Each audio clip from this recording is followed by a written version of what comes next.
Hello, my name is Brian Muckensturm, and today I'll be discussing salmonellosis. Salmonellosis is a disease where a person is infected by salmonella. And so, for me to get into what exactly salmonella is, I will begin by discussing the taxonomy. The taxonomy of salmonella begins at its phylum, which is Proteobacteria. Then it goes into its class, Gamma Proteobacteria, the order, Enterobacteriales, the family, Enterobacteriaceae, the genus, which is Salmonella. Once we get to the genus, it separates into two different species, Salmonella enterica and Salmonella bongori, and goes even further into subspecies. There are 6 total subspecies, but technically only 5, and so the 5 I have here are the subspecies of Salmonella enterica, which are Enterica salome, Arizonae, Diarizonae, Houghtonae, and Indica. The 6th subspecies is just basically Salmonella bongori, but they count it as the 5th subspecies in Salmonella. To go delve even farther in the taxonomy of Salmonella, we have our Serovars. And so a Serovar is a group of closely related microorganisms distinguished by a characteristic set of antigens. And so we have 2 main groups of serotypes, first of which is typhoidal Salmonella, which has S. enterica serovar typhi, which is the cause of typhoid fever, S. enterica serovar paratyphi A, B, and C, and S. enterica serovar sendai. Our second group is the non-typhoidal Salmonella, and I only have 2 listed here for this group because the non-typhoidal Serovars total in over 2,300 different serotypes. And so I picked 2 of the most prominent ones, which are Typhimurium and Enterotitis. And so on the right, you can also see an image I found of S. enterica going into a cell. Next, we have bacteriology. And so to describe the appearance and morphology of Salmonella, it is a gram-negative, non-spore-forming bacillus with paratricious flagella. And the best image I could find was on the CDC website, which is the image on the right of a gram stain under a photomicrograph.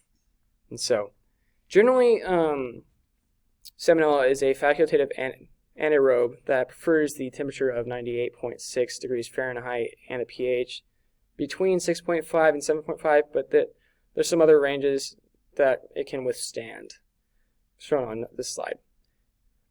Also, another descriptive factor that I wanted to show on this slide would be the antigens.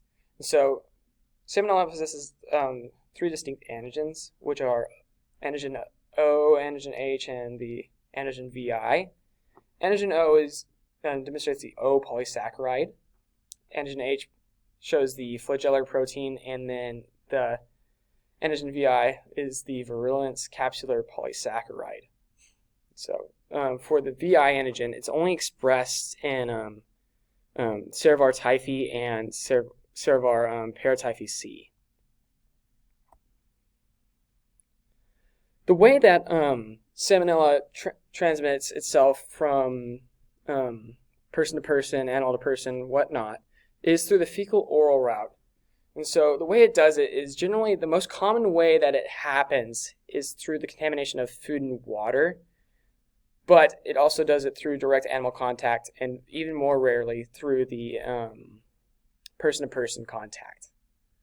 And so the way it goes through the human body is that it enters through the mouth from like some form of transmission, and it goes through the digestive tract until it goes through the stomach and stops at the small and large intestine, Once it gets there, it uses the its type 1 fimbriae to adhere to the cells of the small intestine, and then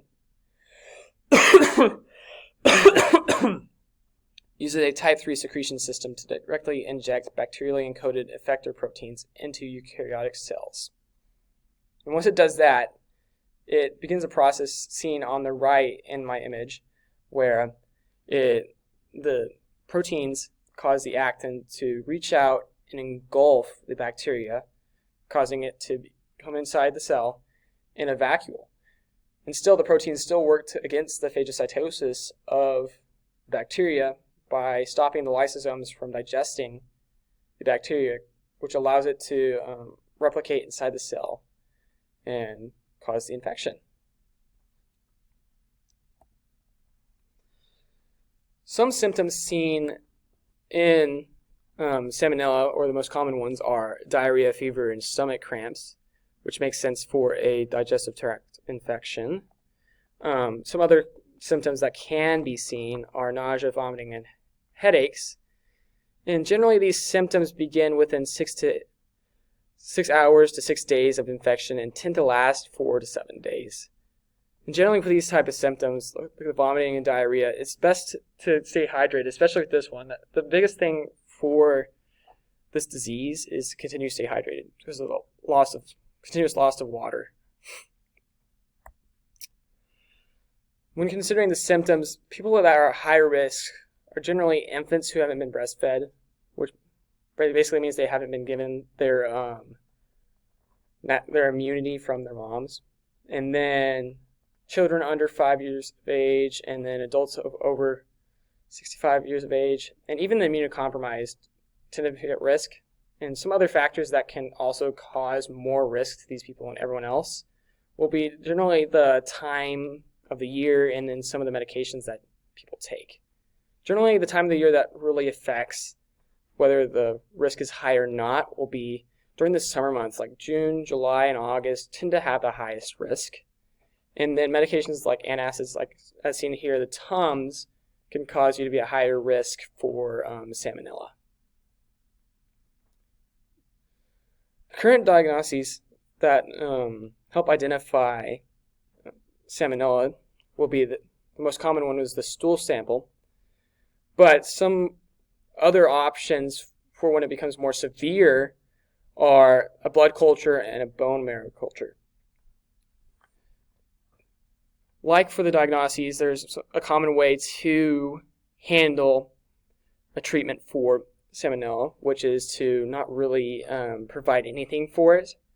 Usually Salmonella passes if there's no complications or if the person is generally healthy, but sometimes it becomes more severe and antibiotics are required to deal with the infection. And some of the antibiotics used are fluoroquinolones, which are primarily used for adults, azithromycin, which is primarily used for children, and then a nice primary alternative is ceftriaxone.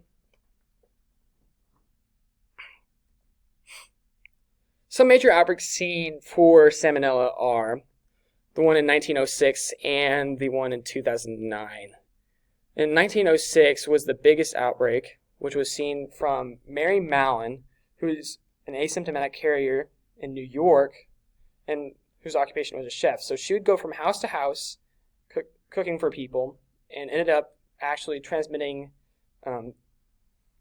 Salmonella enterica Serovars typhi to 51 distinct people directly. But over the course of that year, she actually infected 3,000 different people, which is like the biggest outbreak. This ended up having the police look for her and lock her and quarantine her in a hospital, giving her the name Typhoid Mary. The other outbreak was the PCA peanut butter outbreak that was in the facility at Blakely, Georgia, which resulted in 714 ill and 9 deaths. To prevent outbreaks like this, generally we have hand hygiene, which is generally used for most infections and microorganisms that you don't want on your body. just generally washing your hands and making sure everything's nice and clean. And that relates to the hygiene around animals, to wash your hands after touching animals, because you don't know what's all on them, including the fecal matter, which is the main transmission for Salmonella. Other than generally just cleaning your hands, making sure the food is clean and the surfaces that it sits on are clean, because a bad thing to have is cross-contamination, which is another way that Salmonella gets from one place to another, is through the food contamination. And other than cleaning for food, you have to cook it to disinfect it, get rid of the microorganisms by killing them, or store them in a properly sealed, temperatured place to also kill the microorganisms.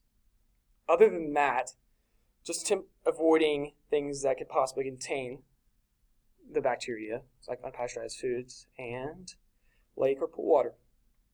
And that's the end of my presentation. Thank you.